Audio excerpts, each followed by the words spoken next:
booties for black girl nerds.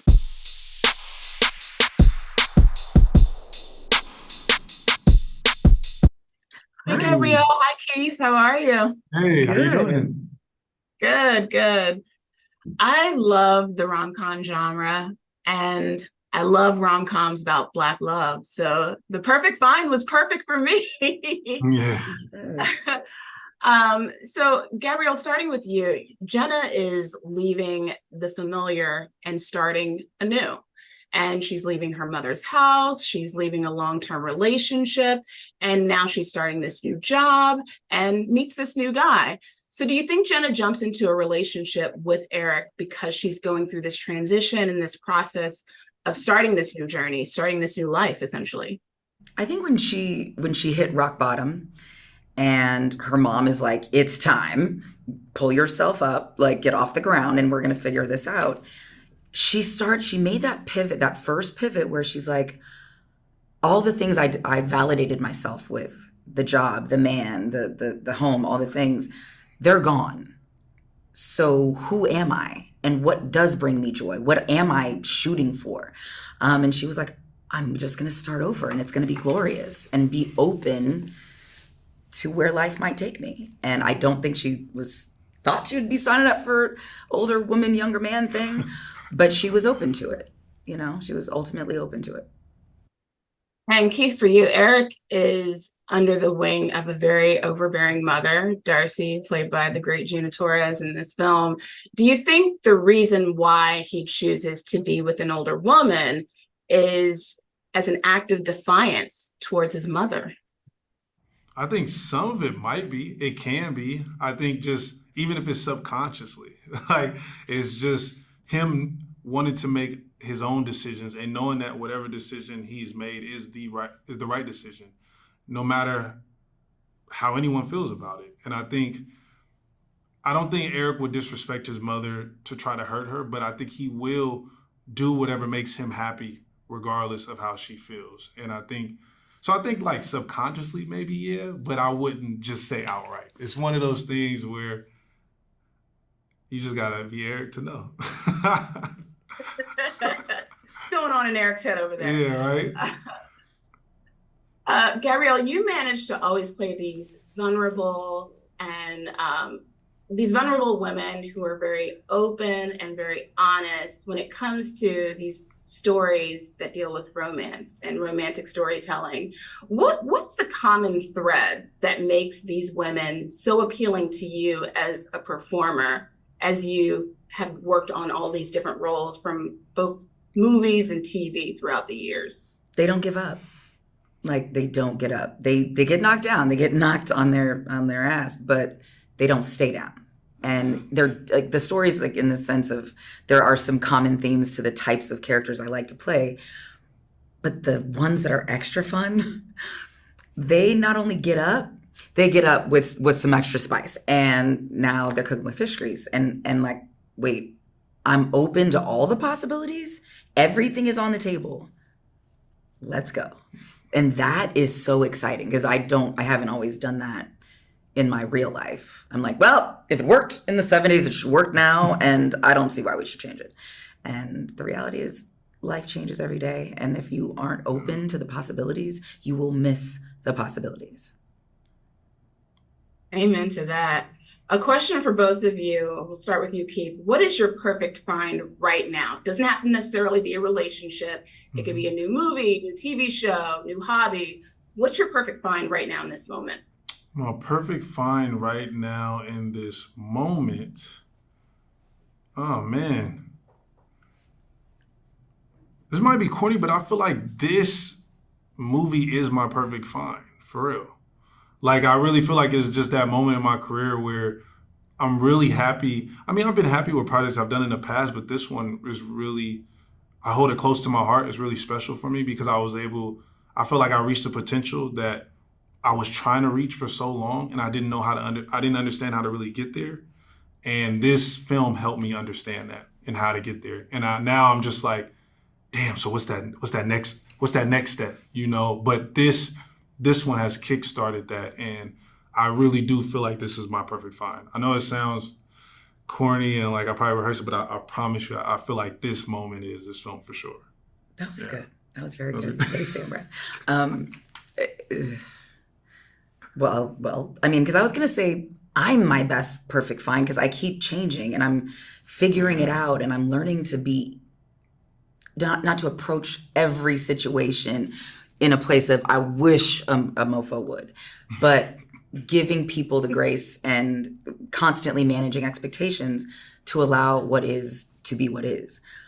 That being said, my new perfect find outside of the movie would be the docuseries Journey to 50 on BET Plus that where you really watch me find myself on the continent.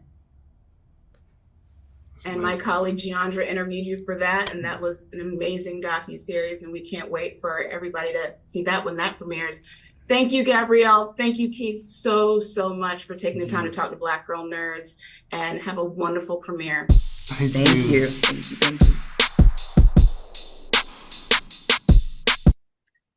Hi, Gina. How are you? Hey, Jamie, I'm good. How are you? I'm doing good.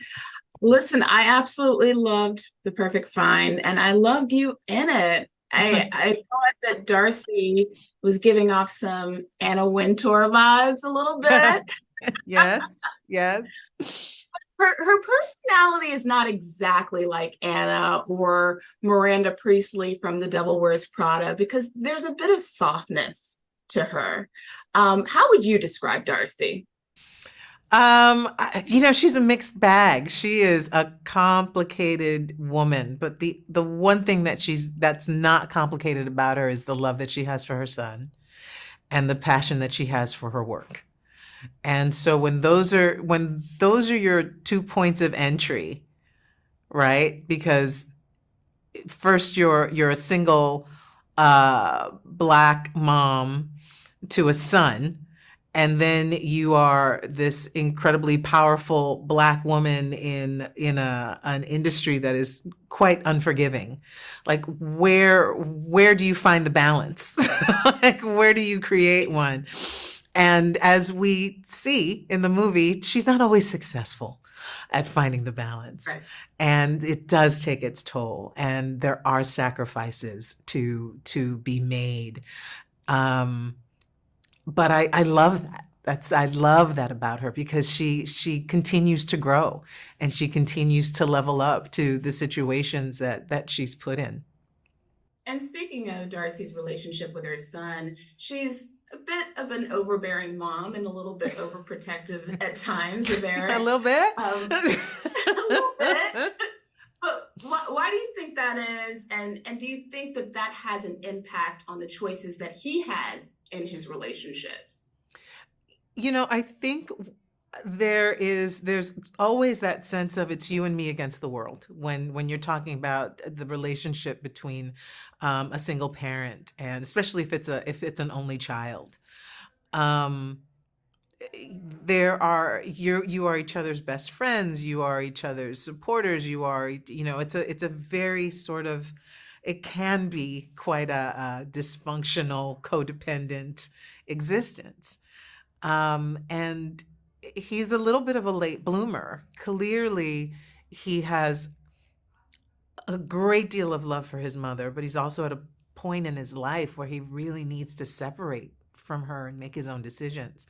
And so that's a painful thing for her to go through and deal with. And it's also not under the best of circumstances. Can we just say that? I mean, the woman that he chooses, who does remind him of her in a weird way, doesn't make the situation any easier.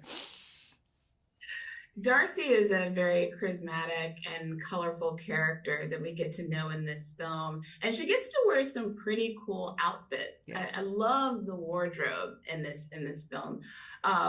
What did you enjoy most about playing this character?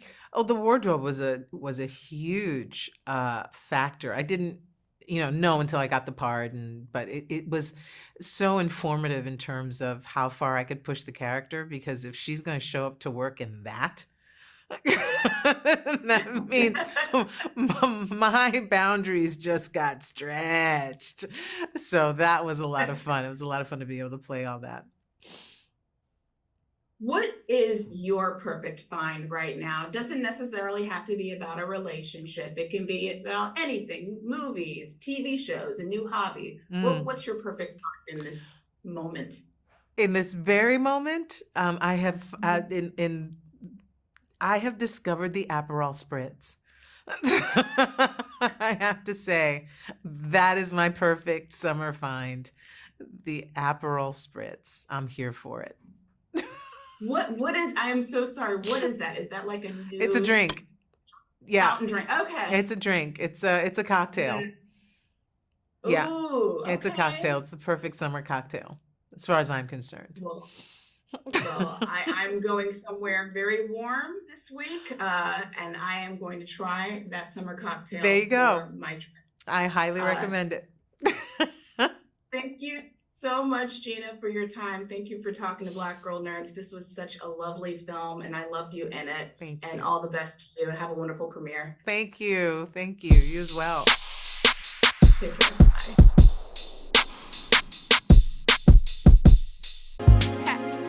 Better shake your booties for Black Girl Nerds. Better shake your booties for Black Girl Nerds.